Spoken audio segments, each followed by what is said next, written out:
Stop! Si tes affirmations positives ne marchent pas, c'est peut-être normal, car 97% des personnes les utilisent mal. Les affirmations positives sont très puissantes, mais seulement si tu respectes trois critères essentiels et que tu passes par trois étapes pour les construire. Dans cette vidéo, je vais te révéler comment construire l'affirmation positive dont tu as besoin maintenant, selon ta situation et tes nombres personnels. À la fin, tu auras une affirmation positive au top qui va vraiment révolutionner ta vie. Parce que je t'imagine, chaque matin, le même rituel. Tu te lèves et pleine de bonne volonté, tu te regardes dans la glace. Je suis confiante. Je mérite de réussir. Ou peut-être pourquoi pas, je suis millionnaire. T'as lu des bouquins, t'as regardé des vidéos. Mais en fait, si tu utilises les affirmations positives comme un doudou, comme une pensée magique, ça ne peut pas marcher. Rien ne bouge.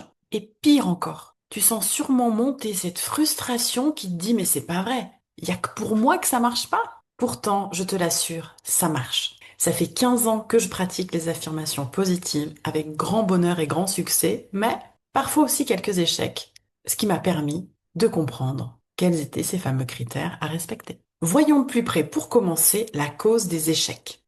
L'industrie du développement personnel adore nous servir des listes d'affirmations positives.